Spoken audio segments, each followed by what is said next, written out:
nonetheless, if you're a Super Bowl champion with the Tampa Bay Bucks. No, it was fun, man. That our ticker tape was fun. It was just different, and we didn't go on the water. We went down Bayshore Boulevard. So it was. I'm surprised you can remember. Well, I was. You know what? I was hammered, but I don't think I got full till after the ticker tape. Slosh and then hammered. No, I was by the end. It was 2 days of headaches. You know what I'm saying? It was like one of those deals where you was really out of it. And I saw Tom Brady. That head is gonna hurt. He a veteran at doing this. He's a 7-time veteran at doing it. So I think he has it under control a little bit, Jay. But man, being in the water in that boat, that had to be so much fun. And then he rolled out his own boat that he purchased for a couple $1 million. That wasn't nothing but extra Super Bowl money that he picked up along the way and decided to go purchase himself a boat and have some fun with it. But you can see that, to me, whatever was going on in the New England clubhouse for the Patriots with Tom Brady and Gronkowski, Gronk was still having fun at their ticker tape parades, but this was different. The weather allowed them to have more fun because it's cold at the ticker tape parades in Boston when they were winning, right? It's always snowing or freezing or some sort like that. But this right here, this was a real party. I enjoy watching it. Ain't no worse headaches than that out in the daytime, drinking headaches in the sun key on the boat. I mean, look, when we won the chip, I got pretty messed up. I mean, and there's nothing better than seeing Tom Brady messed up. Like, I've been around Tom Brady messed up. That is a fun Tom Brady. There's things he's going to say, him throwing the trophy, whatever, if that was a Lombardi Trophy or not, I don't care. Just him still throwing the trophy is everything you need to know about how Tom Brady felt about everybody. No, it was certainly a Lombardi Trophy. I just was wondering, like, for me, is it their Lombardi Trophy? Is it one of his 7 Lombardi trophies that he decided to bring along for the ride? You know, that's what I was wondering. I'm like, I wonder if that's the actual one that they got, or is that just one that he had that he decided, let me just grab one of these off the shelf and toss it in the water, or better yet, toss it to Gronk and have some fun with it. You know how it is. I wish he would have dropped the key. It would have been better if it just dropped in the water. Oh, because he would have dove in. Gronk would have dove in head first to get it. He didn't care. He wouldn't have been paying attention to anchors or nothing.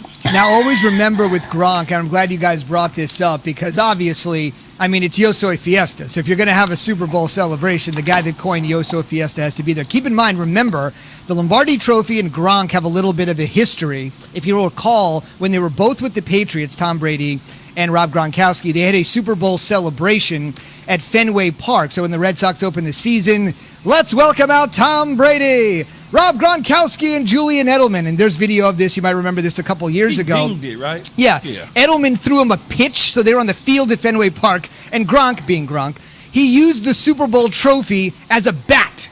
I love it. And then he dented it. So if you actually look at the Patriots' 6th Lombardi Trophy, when they line them up when you go to one Pat Place. That one's dented. Yes, it's dented like on the football, like on the top of the trophy where they have the football. Didn't fix it. They didn't fix it. I wouldn't fix it. But there's a reason why Gronk has not touched this Lombardi Trophy, and that has everything to do with what he did with the last. Do you think Brady was a little tipsy? But that brain processing that's so good. Probably not great right now. On the field, great today. I wonder what the concoctions were, though, Zubin. Because when you do, I don't know how much you get down and have fun with stuff like this, but when you were in parties and day partying, like Jay mentioned, and after a few drinks of something, you always wind up drinking what you didn't start with. Because somebody gives you something that you with and say, hey, man, I made this. Why don't you try it? You got your drink over here that might be tequila, whatever, and then all of a sudden you drink a vodka. Then all of a sudden you're drinking a beer mixed with something, and before you know it, man, that head and that spinning around, oh God, and that heat. You're like, how did I end up with Hennessy in my hand? What is going on? It's got to be 85 to 90 degrees in Tampa right now. And here's the Zubin, when's the last time you've been that drunk? I'm not probably in college. I'm not a big day drinker guy. That's like not my thing. I think you have to be enjoyable. I don't think at like 11 o'clock I can just pop it open and do it. Well, next time next time when the pandemic is over and we go to one of these big fights or something in Vegas, a show on the road, you're going to be day drinking. Oh yeah, it's happening. And we're not going to take no. We're not going to take no for an answer, and we're not. We're doing tequila. Everything. We're doing everything. Well, speaking of day drinking, Jay, you're the gambling guy. Over under 10 drinks after Bruce Arians said this. Anybody that says run it back, bullshit. All right, that's Kansas City's bull. We're going for 2. All right, we're going for 2, and we ain't stopping. All right, we're going to keep this band together, and they know how to win. I can't thank the players, the families enough for all the support during this crazy year that we had to put up with. All right, you beat COVID, and you beat every damn team we lined up against.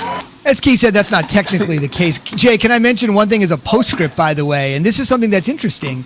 And that is Bruce Arians told the Los Angeles Times yesterday his family pleaded with him to opt out of the season. You're 68. You're in the high-risk category. They were absolutely saying, Dad, please don't do this. Obviously, for all the criticism that Bruce Arians got, and as evidenced by what you just heard, I don't think he really cares what anybody thinks.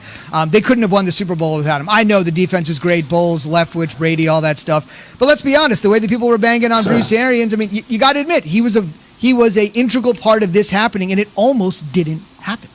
Jay, you was going. Go ahead. Yeah, I'll go under 10. Under 10. Key, you know why? Go back to Zuman's original question, because he's drinking that dark liquor right there. I can smell it from here in Westport, Connecticut. I can feel it. That's that. Yeah, you know what? Y'all talking all this trash? Yeah, we gonna run it. We ain't stopping. We're not gonna say run it back. We ain't stopping. That's our logo. It'll stop when the wheels fall off. I love that about Bruce Arians. They certainly was having a party in Tampa for sure.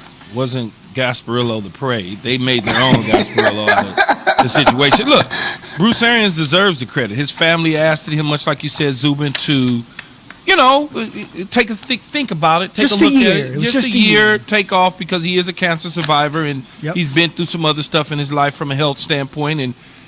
But he said, no, this is an opportunity for me to win a Super Bowl. He knew the type of team that he had, so the risk was worth it. Mm-hmm. And you have to take your hat off to him, not just because people were banging on him rightfully so, because at the time that he was being banged on, they were not playing good football, and he was saying certain things that made people feel as though there was an issue with a relationship with Tom Brady. And so, you know how this goes. He says something, and it looks a certain way, and people jump on that and run to the hills with it. Then you wait 2 months, and it's called accountability, right? At the moment, it's just sort of like boom, boom, loggerheads. Now it's just like he was holding guys accountable. Well, it goes back to my saying in baseball, as I've always said. You hear baseball's announcers say, well, that run's going to come back to hurt him in the second inning. The ninth inning, the closer's on the mound. You hear nothing about what happened in the second inning. You're a Dodger fan, so you won't even be around by the ninth. You show up in the fourth, you're out by the sixth. Got to beat the traffic in, got to beat the traffic out. We should mention the Bucks got their ring. Figuratively, they'll have that bling on their hand when they most likely will open the 2021 season at Raymond James Stadium. Hopefully, everybody will be sober that night. They got their ring, brought to you by Macy's. On the way, Deshaun Watson asked for it. We need a change from our organization, his organization for the moment, from the very top down. T.O.P. Guess who got his wish? We'll dig into that after Key has this from Indeed. With Indeed, there's no waiting,